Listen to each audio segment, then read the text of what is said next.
VHP സംസ്ഥാന അധ്യക്ഷൻ വിജി തമ്പി കൂടി നമുക്കൊപ്പം ചേരുകയാണ്. ശ്രീ വിജി തമ്പി, എ പത്മകുമാർ കൂടി സ്വാഭാവിക ജാമ്യം നേടി പുറത്തിറങ്ങിയിരിക്കുകയാണ്. അനിൽ വിളയിൽ അദ്ദേഹം ചൂണ്ടിക്കാട്ടിയതുപോലെ, അല്ലെങ്കിൽ പൊതുജനങ്ങളും ഇപ്പോൾ അത് തന്നെയാണ് പറയുന്നത്, അയ്യപ്പൻ തന്നെ രക്ഷിക്കട്ടെ. കാരണം ആകെ മൊത്തം ഈ ശബരിമല സ്വർണ്ണ കവർച്ച കേസുമായി ബന്ധപ്പെട്ട് 8 പേർ ജാമ്യം നേടി പുറത്തിറങ്ങിയിട്ടുണ്ട്. അതിൽ 5 പേരും സ്വാഭാവിക ജാമ്യം നേടിയാണ് പുറത്തിറങ്ങിയത്. ഈ ഘട്ടത്തിൽ എങ്ങനെയാണ് SITയുടെ അന്വേഷണത്തെ നമുക്ക് വിശ്വസിക്കാൻ സാധിക്കുന്നത്? ആര് ഈ കള്ളനെ പിടിക്കുമെന്നുള്ളതാണ്. സ്വാമി ശരണം. ഇത് വളരെ നേരത്തെ അറിയാവുന്നൊരു കാര്യം തന്നെയാണ്. ഇതിൽ യാതൊരു പുതുമയുമില്ല. കാരണം ഹൈക്കോടതിയുടെ നിരീക്ഷണത്തിലാണ് ഈ സ്പെഷ്യൽ ഇൻവെസ്റ്റിഗേഷൻ ടീം രൂപീകരിച്ചത്. പക്ഷേ ഈ സ്പെഷ്യൽ ഇൻവെസ്റ്റിഗേഷൻ ടീമിൽ താഴേക്കിടയിൽ വന്ന പല ആൾക്കാരും ഇന്നത്തെ ഭരണപക്ഷവുമായി ചേർന്ന് നിൽക്കുന്നവരാണ്. അല്ലെങ്കിൽ അവരുടെ യൂണിയനിൽപ്പെട്ടവരെയോ അല്ലെങ്കിൽ അങ്ങനെ അവരുമായിട്ട് അടുത്ത് നിൽക്കുന്ന ആൾക്കാരെയാണ് നിയമിച്ചിട്ടുള്ളത്.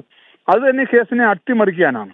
യഥാർത്ഥത്തിൽ പറഞ്ഞാൽ ഈ കേസ് കുറച്ചുകൂടെ മുറുകി വന്നൊരവസരത്തിലാണ് ആ കേസിനെ ഡൈവേർട്ട് ചെയ്യാൻ വേണ്ടിയിട്ടാണ് ഒരു തെളിവുമില്ല, ഒരു കാരണവുമില്ലാതെ ശബരിമലയുടെ ബഹുമാനപ്പെട്ട തന്ത്രി ശ്രീ കണ്ഠരര് രാജീവിനെ അറസ്റ്റ് ചെയ്യുകയും അദ്ദേഹത്തെ 41 ദിവസത്തോളം റിമാൻഡിൽ സൂക്ഷിക്കുകയും ചെയ്തത്. ഇപ്പോഴും അദ്ദേഹം എന്താണ് തെറ്റ് ചെയ്തതെന്നുള്ളത് ഇവർക്ക് ഇപ്പോഴും കോടതിയിൽ സമർപ്പിക്കാൻ കഴിഞ്ഞിട്ടില്ല. അതുകൊണ്ട് തന്നെയാണ് കൊല്ലം വിജിലൻസ് കോടതി അദ്ദേഹത്തിന് നിരവധികം ജാമ്യം അനുവദിച്ചത്. ഇവർക്കെല്ലാം ജാമ്യം കിട്ടിയത് എങ്ങനെയാണ്? കുറ്റപത്രം സമർപ്പിക്കാത്തതുകൊണ്ട് സ്വാഭാവികമായി 90 ദിവസം കഴിഞ്ഞാൽ സ്വാഭാവികമായി കിട്ടാവുന്ന ഒരു ജാമ്യമാണ് ഇവർക്ക് കിട്ടിയത്. പക്ഷേ തന്ത്രിക്ക് മാത്രമാണ് ഈ കേസിൽ കോടതി നേരിട്ട് ജാമ്യം അനുവദിച്ചത്. അപ്പൊ തന്നെ ഇവരുടെ ഭാഗത്തു നിന്നുണ്ടായിട്ടുള്ള ഏറ്റവും വലിയ വീഴ്ചയാണ് തന്ത്രിയെ അറസ്റ്റ് ചെയ്തത്. അതിന് ഇനി അവർ ഓരോരുത്തരായി ഉത്തരം പറയേണ്ടതായി തന്നെ വരും. നേരത്തെ പറഞ്ഞതുപോലെ അയ്യപ്പസ്വാമി നേരിട്ടിറങ്ങിയിട്ടാണ് ഈ അന്വേഷണം ആരംഭിച്ചത് തന്നെ. അല്ലെങ്കിൽ ആലോചിച്ച് 2019 നടന്ന ഈ സ്വർണ്ണക്കൊള്ള 7 വർഷത്തോളം എത്രയെത്ര ബോർഡുകൾ അവിടെ മാറി വന്നു, എത്രയെത്ര ഹൈക്കോടതി നിരീക്ഷകരവിടെ വന്നു, അവരാരും ഇത് കണ്ടുപിടിച്ചിട്ടില്ലല്ലോ. അപ്പം ഈ പമ്പയിൽ നടന്ന ആഗോള തട്ടിപ്പ് സംഗമത്തോടുകൂടിയാണ് അയ്യപ്പസ്വാമി പണി കൊടുക്കാൻ വേണ്ടി ഇറങ്ങിയത്. ആ പണി കൊടുക്കുന്നതിന്റെ ഭാഗമായിട്ടാണ് ഇപ്പോൾ ഈ പറഞ്ഞ സ്വർണ്ണക്കൊള്ള പുറത്തു വന്നത്. അതൊരു ഉണ്ണികൃഷ്ണൻ പോറ്റി മാത്രമല്ലല്ലോ. ഉണ്ണികൃഷ്ണൻ പോറ്റിക്ക് ഒറ്റയ്ക്ക് പോയി ശബരിമലയിൽ പോയി ഇത്രയും സ്വർണ്ണമൊന്നും കടത്തിക്കൊണ്ടുപോകാൻ പറ്റില്ല. അപ്പൊ ഇതിന് പിന്നിൽ നിന്നിരിക്കുന്നത് CPMന്റെ ഉന്നതന്മാർ തന്നെയാണ്. അത് ദേവസ്വം ബോർഡിലായാലും ശരി, മന്ത്രി തലത്തിലായാലും ശരി, മറ്റു രീതിയിലായാലും ശരി. അപ്പം ഇവരെല്ലാം ഇതിനകത്ത് കുടുങ്ങേണ്ടവരാണ്.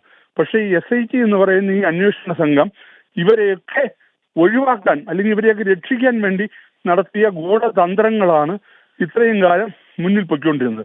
അതുകൊണ്ടാണ് വിശ്വ ഹിന്ദു പരിഷത്ത് ഉൾപ്പെടെയുള്ള സംഘടനകൾ ആദ്യമേ ആവശ്യപ്പെട്ടത് ഇത് SIT അന്വേഷിച്ചാൽ തെളിയില്ല, കേന്ദ്ര ഏജൻസി വരണം, CBI വരണം. ഇപ്പോഴും ഞങ്ങൾ ശക്തമായി തന്നെ പറയുന്നു, ഇപ്പോൾ SIT ഏകദേശം അന്വേഷണം നിർത്തിവെച്ച അവസ്ഥയിലാണ്. കാര്യം എന്തന്വേഷിക്കാനാ? അവർക്ക് അന്വേഷിക്കാൻ പറ്റില്ലല്ലോ. കാരണം അവരെ കൈയും കാലും കെട്ടിയിട്ടിരിക്കുകയല്ലേ. കേരള പോലീസ് മോശമാണെന്നോ കേരള പോലീസിന് കഴിവില്ലല്ലോ എന്നൊന്നും ഞാൻ പറയുന്നില്ല. പക്ഷെ അവരെ കൊണ്ട് അന്വേഷിക്കാൻ ഇവിടുത്തെ രാഷ്ട്രീയക്കാർ സമ്മതിക്കത്തില്ല. അപ്പൊ എങ്ങനെയെങ്കിലും ഇലക്ഷൻ വരെ പ്രശ്നങ്ങളില്ലാതെ തട്ടിമുട്ടി മുമ്പോട്ട് കൊണ്ടുപോകണം. ഇലക്ഷൻ കഴിയുമ്പോഴത്തേക്കും ബാക്കിയെല്ലാം മാറും. ഇലക്ഷൻ വരെ ഇപ്പം ഈ ദേവസ്വം മന്ത്രിമാരും ഇതിനകത്ത് കുടുങ്ങരുത് എന്നുള്ളതൊക്കെ ഗൂഢോദ്ദേശമുണ്ട്. അതുകൊണ്ടാണ് SIT കൈയും കാലും കെട്ടിയിട്ടിരിക്കുന്നത്. അതുകൊണ്ട് തന്നെ SITയെ സംബന്ധിച്ചോളം അത് നിർജീവമായി കഴിഞ്ഞു. പക്ഷെ ഇപ്പോഴും ഹൈക്കോടതി SITയെ വിശ്വസിക്കുന്നത് എന്താണെന്ന് ഞങ്ങൾക്ക് ആർക്കും മനസ്സിലാവുന്നില്ല. ഞങ്ങൾ പറഞ്ഞത് എന്താണ്? CBI അന്വേഷിക്കട്ടെ, കേന്ദ്ര ഏജൻസി വരട്ടെ, അന്വേഷിക്കട്ടെ, സത്യം പുറത്തു വരട്ടെ. പക്ഷെ ഇതിൽ ഇനി ആരന്വേഷിച്ചാലും അന്വേഷിച്ചില്ലെങ്കിലും ഭഗവാൻ അയ്യപ്പസ്വാമി മുന്നിട്ടിറങ്ങിയിട്ടുണ്ടെങ്കിൽ ഇത് തെളിയിക്കപ്പെടുക തന്നെ ചെയ്യും. അതിലൊരു സംശയവുമില്ല. ആരൊക്കെയാണ് ഇതിന്റെ പിന്നിലുള്ളവർ, ആരൊക്കെയാണ് ഈ കള്ളത്തരത്തിന് കൂട്ടുനിന്നവർ, ഇവരെല്ലാം എണ്ണി ഉത്തരം പറയേണ്ടി തന്നെ വരും. അത് പറയിപ്പിക്കുക തന്നെ ചെയ്യും ഭഗവാൻ. അതാണ് ധർമ്മശാസ്താവാണ്, ധർമ്മത്തെ ശാസിച്ച് നിർത്തുന്നതാണ്.